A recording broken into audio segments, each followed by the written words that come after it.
Amis du Seigneur, nous sommes aujourd'hui au cœur de notre foi chrétienne. Le sang de l'agneau et la libération du peuple de Dieu.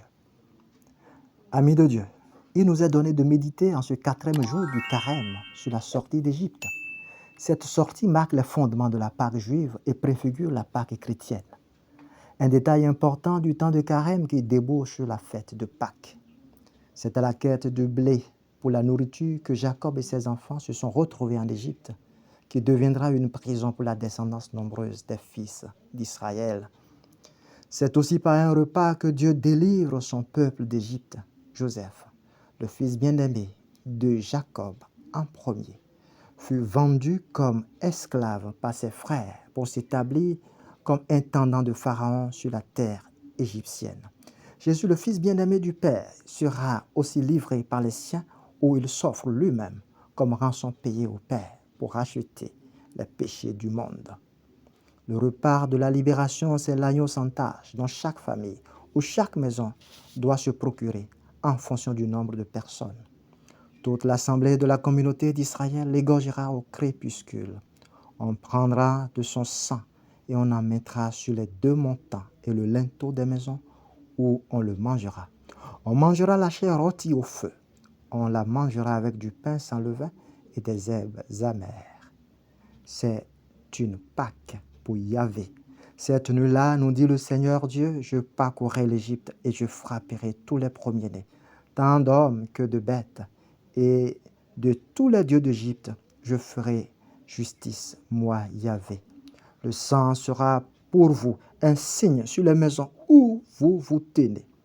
En voyant ce signe, je passerai outre et vous échapperez au fléau destructeur lorsque je frapperai le pays d'Égypte. Ce jour-là, vous en ferez mémoire et vous le fêterez comme une fête pour Yahvé. Dans vos générations, vous la fêterez. C'est un décret perpétuel. Au passage de l'ange du Seigneur au milieu de la nuit, aucun fils premier-né d'Égypte ne fut épargné. L'Égypte fut frappée par la colère de Dieu. Les puissants, comme les captifs et même le bétail fut touché. L'héritier premier-né de Pharaon qui devrait s'asseoir sur son trône, ainsi que le premier-né du captif dans la prison, et tous les premiers-nés du bétail subirent la colère de Dieu. La clameur et les cris d'angoisse changèrent de camp. Nous allons tous mourir, s'écrièrent les Égyptiens. Pharaon appela Moïse et Aaron pendant la nuit et leur dit, « Levez-vous et sortez du milieu de mon peuple, vous et les Israélites, et allez servir Yahvé comme il vous l'a demandé. » Les Égyptiens pressaient le peuple en se hâtant de le faire sortir du pays, tout en se dépouillant des objets d'argent, d'or et de vêtements en faveur des Hébreux. C'est à main forte que Pharaon se soumit au Seigneur Dieu. Le sang de l'agneau immolé sur les montants et le linteau des portes préserva les Hébreux de la colère juste de Dieu. Le prophète du désert, Jean le Baptiste, désigna Jésus le nouveau Moïse comme l'agneau de Dieu qui enlève les péchés du monde. Il s'offrit lui-même la nuit où il s'est livré comme l'agneau immaculé à l'abattoir pour les péchés du monde. Dans la Sainte Seine, il se donne lui-même comme le pain sans levain et le sang versé pour préserver de la colère du Père.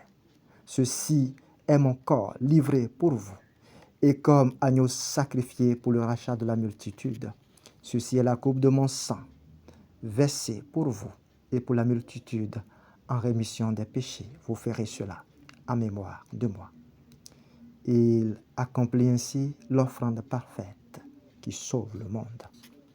L'apôtre des nations Saint Paul nous enseigne à ce propos dans sa lettre aux Romains, chapitre 5, verset 9, que le sang du Christ nous a fait devenir des justes. Ainsi serons-nous sauvés par lui de la colère de Dieu. En lui, par son sang, nous avons le rachat, le pardon des péchés. Éphésiens 1, verset 7.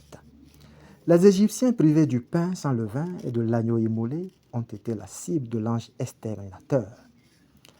Les montants et le linteau des entrées des maisons n'étant pas marqués du sang de l'agneau égorgé, leurs premiers-nés furent l'objet de la colère de Dieu.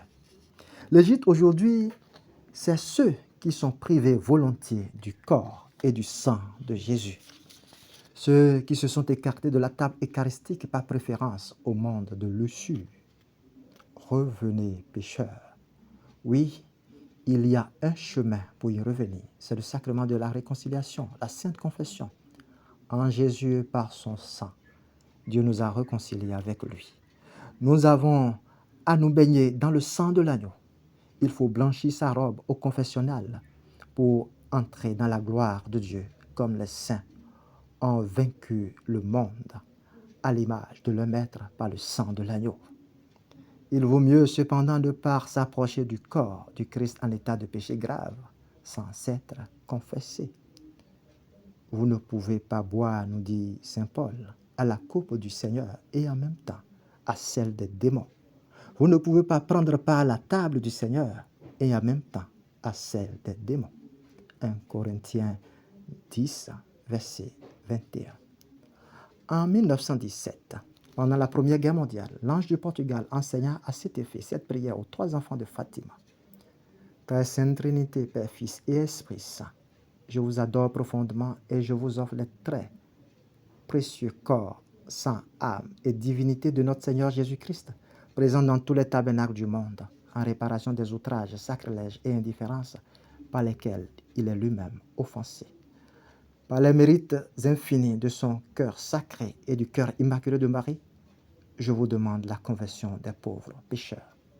Le 13 septembre 1935, 4 ans avant la Deuxième Guerre mondiale, le Seigneur enseigna à Sainte Faustine à prier en ces thèmes le chapelet de la Divine Miséricorde pour préserver le monde de la destruction et de la colère de Dieu. Père éternel, je vous offre le corps et le sang de votre Fils bien-aimé, notre Seigneur Jésus-Christ, en réparation de nos péchés et de ceux du monde entier.